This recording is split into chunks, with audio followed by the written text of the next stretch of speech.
선행학습으로는 실력을 올릴 수가 없어요. 심화, 여기 심화는 얇은 책 푸는 심화가 아닙니다. 자기가 모르는 것.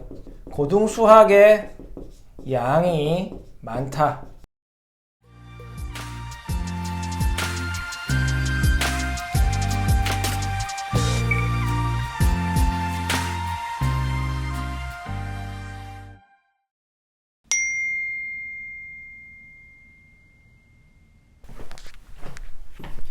안녕하세요, 아는 선생입니다. 오늘은 선행학습에 대해서 이야기를 좀 해보겠습니다. 제가 시즌 1, 2, 3에서는 시즌 보통 여름에 시작하는데 시작할 때 이제 선행학습이나 심화학습에 대해서 딱 이제 제가 가지고 있는 기준을 복습하고 이제 들어왔는데 시즌 4에서는 그런 시간이 없었어요. 그래서 오늘 시간을 좀 마련했습니다. 선행학습에 대한 제 생각 간략하게 제가 말씀드리겠습니다. 그래서 제목을 선행학습의 목적과 그 대상을 이야기하면 사실 선행학습에 대해서 다 말씀드리는 거죠.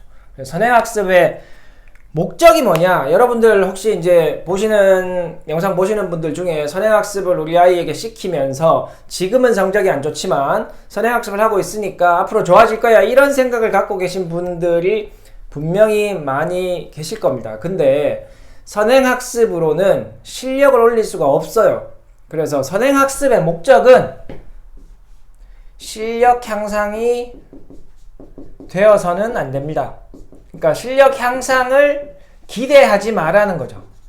실력 향상을 기대하면 되는 게 아닙니다. 그러니까 실력을 올리고 싶다면 우리가 현행 실력이 진짜 없다면 작년에 배우고 재작년에 배운 걸 제대로 알지 못해서 앞으로 배우게 될 내용을 알지 못한다면, 영향을 줘서 잘 모르겠다면 그러면 후행을 해야 되는 거고, 그게 아니라고 하면 지금 학교에서 하고 있는 현행 심화, 여기 심화는 그죠? 얇은 책 푸는 심화가 아닙니다. 자기가 모르는 것, 수준에 맞는 어려운 문제집을, 어려운 문제를 푸는 거를 제가 심화라고 말씀드리는 겁니다. 그래서 남들 따라서 어려운 책 푸는 걸 말하는 게 아니에요. 그래서 실력 향상을 원한다면 현행 심화, 수준별 심화를 똑바로 해야 되는 겁니다. 그래서 선행학습의 진짜 목적은 실력 향상이 아니다. 그러면 선행학습의 진짜 목적은 뭐냐 하면, 목적은 여러 번 말씀드리고 매년 말씀드리지만 양적 배분입니다. 양적 배분이라는 말은 초등학생이 중학교 거를 미리 당겨서 하면서 양적 배분의 효과를 누리려고 하는 게 아니죠. 고등학교 내용을 고등수학의 양이 많다. 그리고 양이 많은 것뿐만 아니라 고등학교 수학에서 출제되는 수능을 비롯해서 내신은 편차가 있겠지만 학군지를 기준으로 보면 굉장히 어렵게 나오죠. 그래서 양도 많은데 수능과 내신이 어려우니까 이 많은 양을 고등학교에 올라가서 소화하는 게 힘들 것 같아서 좀 기초적인 거, 개념을, 수준을 미리 하는 것. 미리 중학교 때, 혹은 아주 천재 같은 아이라면 초등학교 때 소화하려고 하는 게 선행학습이죠. 그래서 양적 배분이 선행학습의 목적이고, 이렇게 했을 때 이게 소화가 되면 이게 효과인 거죠. 그래서 소화가 되었다라는 말은 고등학생이 되었을 때 기본이나 개념 부분들을 좀 대부분 알고 있으니까 이 부분을 넘어가고 유형이나 심화부터 다시 공부를 해서 이제 진짜 어려운 문제에 집중할 수 있는 시간을 확보하는 것. 아주 천재 같은 아이들은 중학교 때 심화나 고난도까지 다 풀고 오는 학생도 있습니다. 근데 그런 아이들은 몇백 명에 한 명꼴이기 때문에 모두 다 그런 걸 그것을 목표로 달릴 수는 없는 거예요. 그런데 지금 돌아가는 양상을 보면 학군지 같은 데서 다들 그죠? 100명에 1명 혹은 수백 명에 1명이 될 거라는 그런 기대감을 가지고 이미 그런 수준이 아닌데 그런 그 경쟁에 뛰어들어 있는 상황도 많다 이거죠. 그래서 그게 너무 좀 안타깝습니다. 그렇게 해서 그저 목표를 이루는 경우도 있겠지만 그렇지 않은 경우가 대부분이죠.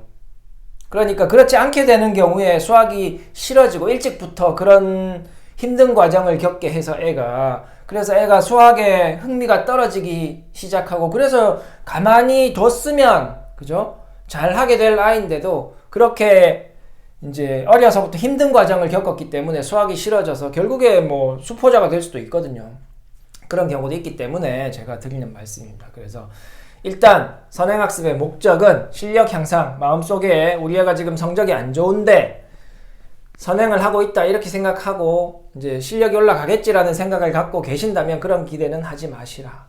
실력을 올리고 싶으면 현행 심화를 똑바로 해라. 이런 말씀을 드리고 싶고 이미 지금 아이의 실력이 그죠? 이미 실력이 최소한 최상위권이다. 본인이 최상위권이다라고 확신을 가지고 계신다면 그러면 선행학습을 해서 이런 양적 배분의 효과를 누리는 방향으로 학습을 진행해도 무리가 크게 무리가 없다. 이렇게 생각하시면 어느 정도 맞을 것 같아요. 제 기준이 없습니다. 여러 번 말씀드리지만 최상위권이라고 하면 그러면 그 대상을 미리 말씀드렸는데 이 대상이 뭐냐? 최상위권이라고 여기다 적었잖아요. 최상위권은 제가 생각하는 최상위권은 최대 4%입니다. 우리가 이야기하는 고등학교 올라가서 이제 모의고사를 쳤을 때 나오는 1등급 학생 전국 모의고사 1등급이라는 이렇게 이제 울타리가 쳐져 있으니까 제가 최상위권이라고 이렇게 4%를 잡지만 실제로 이 4% 안에도 실력차가 있죠. 1% 이내 학생과 4%에 걸려있는 학생의 실력차는 분명히 있고 태도도 차이 납니다. 확실히 태도도 많이 차이 나요. 그러니까 사실 4% 아이들도 4% 아이가 1%가 되기 위해서 선행을 해야 되거나 선행을 안 한 건 아니죠. 같은 선행을 한 거예요. 실력 있는 초등학교, 중학교 때 실력 있는 아이들이 선행을 다 했잖아요. 근데 왜 차이가 나느냐? 태도의 차이다. 가장 크게는 이제 문제 푸는 것, 오답에 대해서 확실하게 마무리하는 것, 이런 부분들의 태도의 차이라 이거죠. 그러니까 이 학생들도 사실 진짜 1등급, 그죠? 재수생이 들어왔을 때 뒤쪽 2등급으로 밀려나지 않는 수준의 1등급 안으로 들어가기 위해서는 선행을 해야 되는 게 아니라 현행 심화를 더 해야죠. 이 심화에는 당연히 이게 핵심이죠. 오답 복습. 왜? 숙제를 열심히 하는 학생들이니까. 그래서 대상은 저는 4% 정도까지가 최대라고 생각합니다. 제가 2등급 학생에 대해서도 선행을 어느 정도 시도는 해볼 수 있다라고 하지만 제가 여러 번 말씀드리지만 애매한 학생들다라고 말씀을 드리잖아요. 왜냐하면 2등급은 뭐예요? 2등급은 1등급이 되는 게 목표잖아요. 2등급과 1등급의 차이는 선행을 했느냐 안 했느냐의 차이에서 오는 게 아니기 때문에 2등급과 1등급의 차이도 태도의 차이죠. 태도의 차이니까 태도는 또 똑같죠. 문제를 얼마만큼 소화하느냐. 소화했다라는 말은 수업을 들었다라는 말이 아닙니다. 수업은 다 똑같이 들을 수 있잖아요. 1, 2, 3등급이. 그죠? 좀 대형학원 가서 막 섞여서 들을 수도 있지만 어쨌든 그 수업을 듣고 최종적으로 그 수업에서 소화된 문제가 얼마만큼 많은 것이냐. 소화되었다라는 말은 배웠던 문제를 선생님의 도움 없이 그 수준의 문제가 비슷한 유형이 시험에 나왔을 때 선생님의 도움 없이 내 혼자 힘으로 깔끔하게 풀어낼 수 있느냐 없느냐 이게 소화가 되었느냐 안 되었느냐를 결정하게 되는 거잖아요. 그죠? 혼자서 풀어낼 수 있는 능력. 2등급 학생은 1등급 학생이 풀어내는 한두 문제를 그죠? 혼자서 못 풀기 때문에 2등급인 겁니다. 이게 선행을 안 했기 때문이 아니잖아요. 마무리를 못 했기 때문이지. 그래서 이 학생들도 선행을 해서 실력을 올려야 되는 게 아니라 중간고사 범위, 기말고사 범위에 대해서 그죠? 현행에서 현행 심화를 정말 열심히 해서 내신 성적을 올리고 모의고사 범위에 있는 어려운 문제, 우리가 이야기하는 뭐 킬러 문항, 준킬러 문항 이 부분을 혼자서 풀어낼 수 있게 소화를 해야 되니까 당연히 현행 심화를 해야 되는 거죠. 모의고사는 누적이 되니까 후행을 해야 되는 거죠. 그죠? 모의고사 범위는 누적되잖아요. 수능도 뭡니까? 수능도 배운 거에 대해서 치는 거잖아요. 2학년 때 배우고 3학년 때까지 배울 수도 있지만 어쨌든 대부분 2학년 때 배운 범위에 대해서 수능을 시험 치는 거잖아요. 그럼 후행이잖아요. 그러니까 결국 현행 심화, 누가 배운 것을 열심히 해서 어려운 부분까지 풀 수 있느냐, 이 부분이 실력을 결정하는 겁니다. 선행이 결정하는 게 아니죠.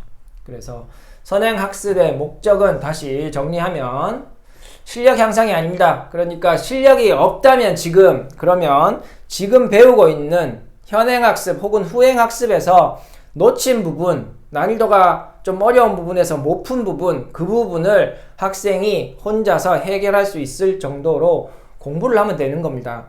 다음 학년 걸 배워서, 그죠? 다음 학년 걸 배워서 실력을 높이겠다. 이거 불가능해요. 아직도. 최근에는 제가 상담할 때 선행을 해야 심화가 풀린다는데 이런 말씀을 하시는 분을 최근에는 많이 못 뵀는데 예전엔 좀 있었죠. 그러니까 선행학습 금지법이 실시되기 전에 학교 시험에서 선행을 안 하면 킬러 문항 중학생들 킬러 문항을 못 풀어낸다 이런 말씀 많이 하셨는데 사실 그것도 좀 이제 그런 시기가 있었죠. 그죠? 그런 선행학습을 많이 하고 그래서 이제 그런 시기가 있었지만 지금은 그렇지 않습니다. 그래서 현행 문제는 중학교 내신 문제는 어려운 문제도 반드시 자기 학년 과정을 열심히 한 학생이 좋은 심화 문제를 풀어내게 됩니다. 그러니까 선행을 안 해서 학교 시험을 망쳤다 이렇게 생각하지는 마세요. 자기 학년 공부, 시험 범위 겨우 2단원에 대한 깊이 있는 공부가 안 돼서 못 푸는 거지. 그 다음 학년 기본 내용, 개념, 기초를 공부 안 해서 지금 내신을 망쳤다 이렇게 생각하지 마시기 바랍니다. 그리고 대상은 선행학습을 해서 이 양적 배분이라는 효과를 누릴 수 있는 학생은 최대 4% 정도다. 그럼 학군지에는 꽤 있겠지만 학군지가 아닌 곳에는 굉장히 없을 가능성이 높죠.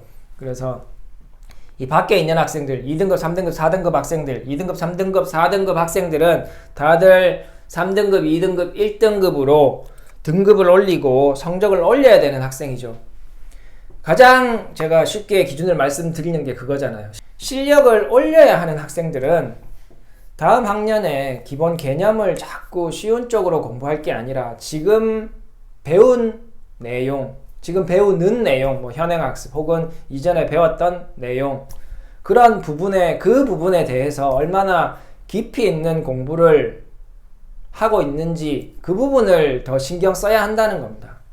학년이 지나서 그냥 배우게 되는 개념 기초는 그냥 그때 가서 배워도 돼요. 실력이 부족한 경우에. 실력이 아주 좋은 학생들은 이미 그죠? 지금 배워야 될 내용, 지금 풀어야 되는 어려운 문제를 다 풀어서 소화를 했잖아요. 그럼 놀고 있습니까? 아니잖아요. 놀 필요가 없잖아요. 그러니까 다음 학년 걸 미리 좀 공부해도 괜찮은 겁니다. 근데 지금 해야 되는 내용을 잘 모르고 지금 풀어야 되는 난이도 있는 문제를 못 푸는 학생이 그걸 남겨두고 다음 학년 걸 미리 땡겨서 한다. 굉장히 어리석은 방법이죠. 그래서 제가 실력을 올리고 싶으면 현행 심화를 똑바로 하고 계속 깊어지는 방향으로 그게 다 소화가 됐으면 다음 학년 걸 소화해서 그죠? 여기서 선행학습의 목적인 양적 배분을 목적으로 하는 그런 학습을 해도 된다. 그래도 아이 실력에 크게 문제가 없을 것이다. 이렇게 말씀을 드리는 겁니다. 다음에 또 다른 내용으로 찾아오도록 하겠습니다. 감사합니다. 안녕. 수학 화이팅!